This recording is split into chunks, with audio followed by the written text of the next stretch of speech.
For those in the audience that are unable to attend, what seems to be the common themes that are discussed and maybe that aren't discussed that you think that should be centerfold or center stage, excuse me? Yeah, I think when you look at the area of adoption, right now, what you see in this room is people who have been in XRP and or have known about Ripple for quite some time. Yeah. Now we're in a next generation phase, which will be both demographic in terms of a shift, and also from traditional investors who have never had exposure to crypto. I think right now everybody takes adoption for granted, and we don't really talk about the process that's going to need to take place, which is a ton of education. I mean, we're talking about just in the bond market. Last night we had this conversation, $300 trillion still. That's just in the bond market. And none of this has been put on the blockchain. So it's wide open. Hey, what's going on, family and friends? Let's rewind back to day 2 of XRP Las Vegas 2025, the world's largest XRP conference. It was an unforgettable day filled with energy, insights, and some of the biggest names in the space. And right there in the middle of it all, I had the privilege of interviewing none other than Paul Barron of the Paul Barron Network. For those of you who don't know Paul is one of the leading voices in crypto and fintech media, breaking down adoption trends, blockchain innovation, and the future of digital assets for a global audience. In our conversation, we covered it all: Ripple's vision, institutional adoption, Bitcoin reserves, stablecoins, and what the next era of digital assets could mean for us all. Paul also shared his long-term crypto strategy. He's never selling. And keep in mind, this interview is already a few months old, but it highlights how on point Paul Barron is and why you need to follow this man for real-time updates, deep research, and good vibes. So here's a look back at my exclusive one-on-one interview with the legend himself, Paul Barron. Thanks for tuning in. Love you mucho. Ladies and gentlemen, it's day 2 at the XRP Las Vegas conference, the largest XRP conference in the world. And we've got the largest star in the world in the room, Paul Barron. Paul, how you doing, sir? I'm good. Nice to meet you. Good to meet you as well. This is your first time at the XRP Las Vegas conference, is it? Yes, it is. Yeah. And how has your experience been, sir? Been great. Lovely people, amazing content. Brad and his team kicked it out of the park. Yeah. Did you have a chance to listen to Brad Garlinghouse speak today?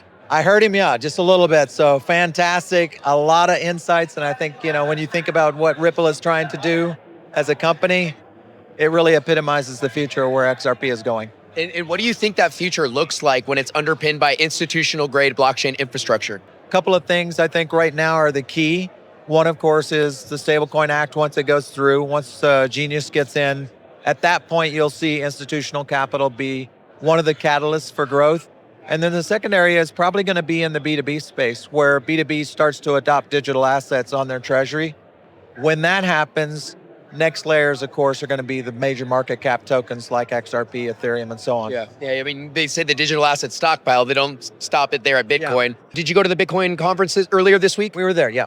So you heard just before the Trump brothers got up on stage, one of the government officials of Pakistan announced their Bitcoin reserve as well. Do you think that's just going to be a domino effect if more countries following suit? Bitcoin is a store of value. So anytime, much like if you look at gold stores of value around the world, and a digital asset now, especially like Bitcoin, this is just going to be a constant evolution, I think, especially for the emerging countries, because they're looking for access to the US dollar ecosystem.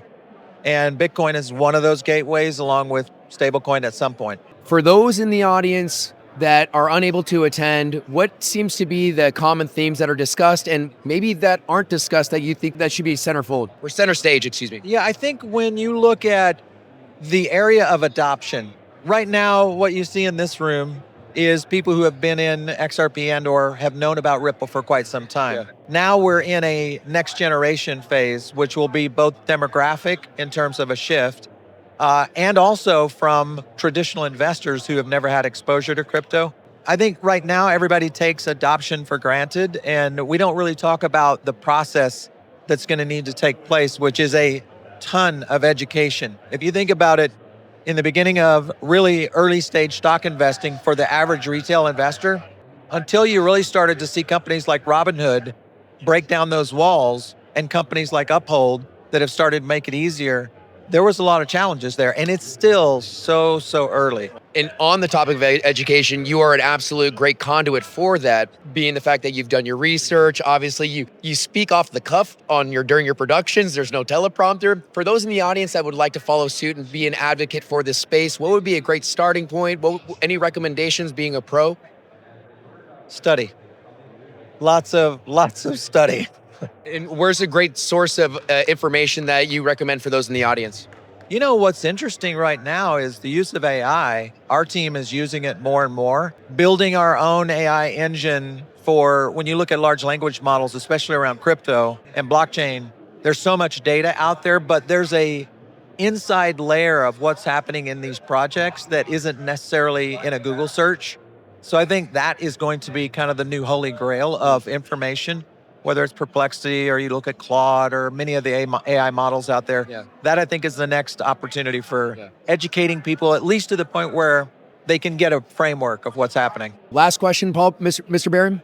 What's your crypto exit strategy, sir? I don't have one.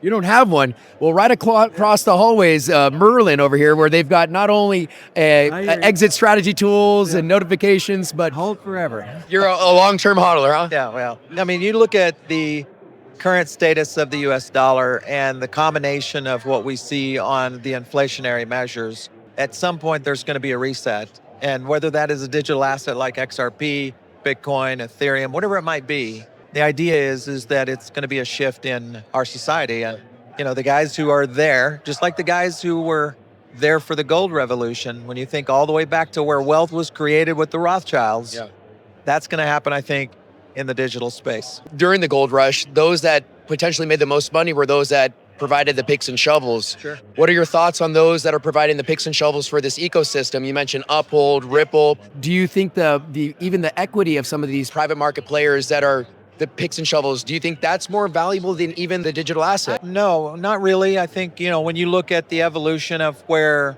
IPOs have gone over the years, the evolution of the infrastructure is really where the value is created. So if you think about just the internet, we'll go to the most recent one, and you look at the companies who were able to really create the internet, Microsoft, Oracle, a lot of the early stage .bomb companies that are out there, very few of those outside of the Mag 7 are still left. But what is left is a $100 trillion industry that rides on that structure.